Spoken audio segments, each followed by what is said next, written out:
Hi, Earthlings. Now, this is a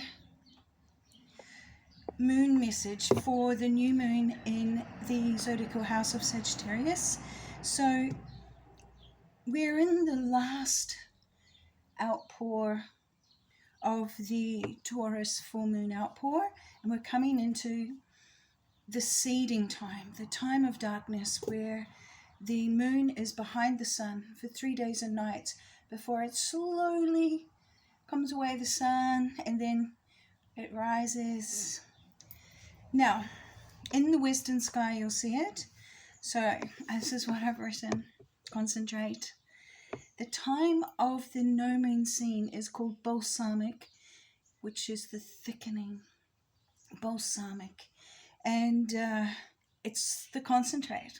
So, that is what we do. Now, the important focus this time of no moon scene, before we see this first crescent in the western horizon, is that you, Earthling Starseed, reincarnated for this sole purpose of negating all the past generational curses on your DNA bloodline. Now, your soul contract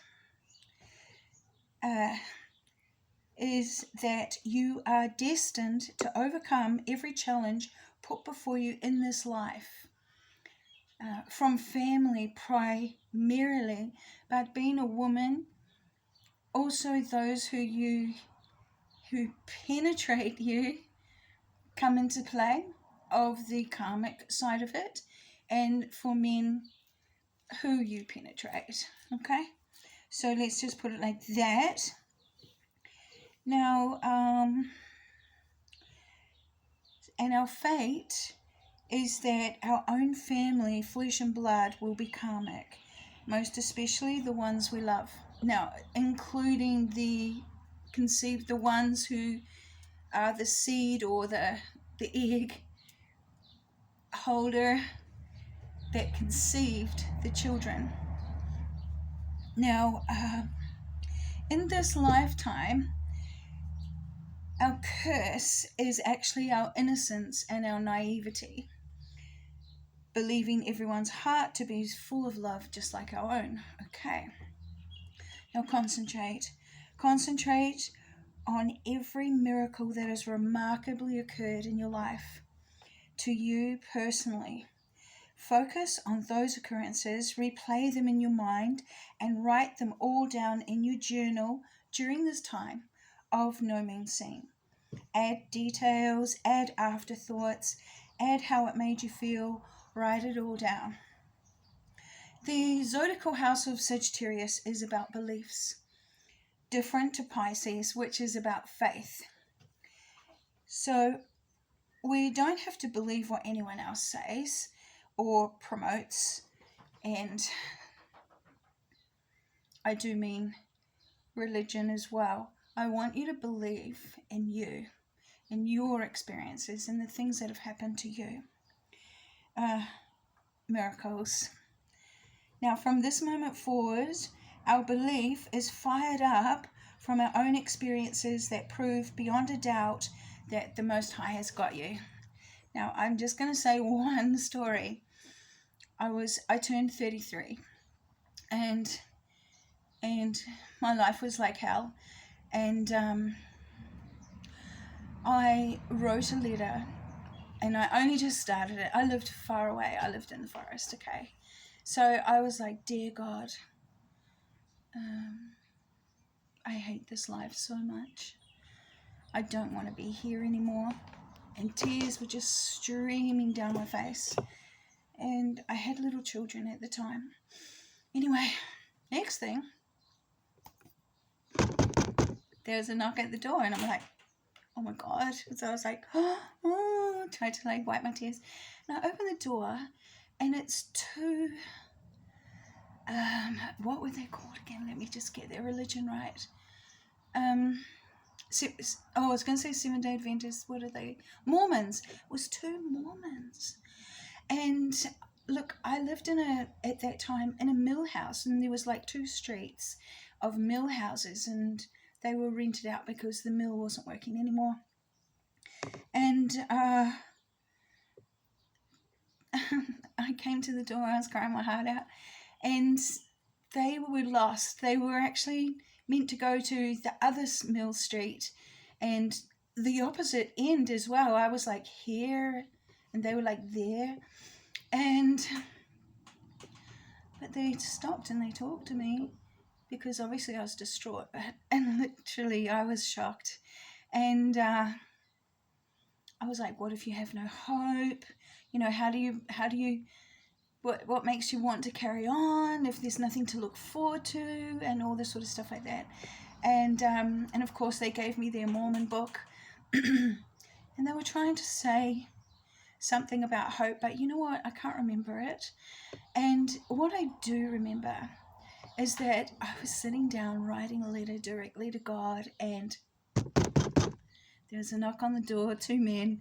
God sent them to me, and I know he did, because when I went back inside the house, I could not write that letter any further. I was like, okay, God's got me. Now, I do have a terrible life. There's lots of terrible stories, but at the same time, there's lots of incredible miracles. So our focus isn't about the negative, fated things that have come at us. It is about how the Most High, I won't say God, I will say Lord Shiva, because it is Lord Shiva for me, directs others to come across our path, or angels, others, to literally save our life, to keep us alive. Think about those times that you desperately prayed and your prayer was answered. Now, I remember I was like, I only got 3 prayers in my life or something, and so I didn't want to waste a prayer because I thought I had to save it up for something real important. That was when I was very young, of course. And the first time I did pray, I prayed desperately.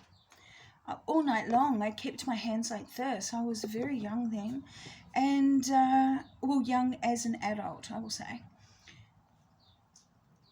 The wheel started moving immediately, and within, I think it was 7 days, I had $10,000, and it was delivered to me from the ACC in New Zealand. Had sent it to me because of reparations from my childhood. And I was like, oh my God, this is exactly what I need to get out of here. And so I had it and I was able to use it. Now I want you to focus, concentrate, write it all down in your journal, your journey journal.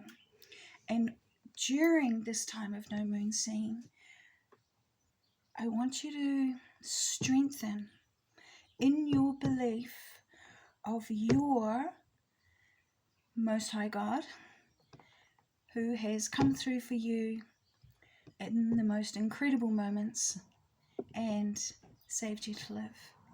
All right, so that's new moon coming up, 1st of December new moon, so not long to go. Start now. Get your focus right, because our belief is about us, and that's where we're going to start from. Yes, all glory goes to the Most High, because it is the Most High that is keeping us alive. But you're allowed to claim your own miracles for yourself, and you're allowed to believe in who you are. Okay, much love, sending much love. I hope everybody is okay, especially over in the Middle East. I'm so worried. Okay, much love, much love.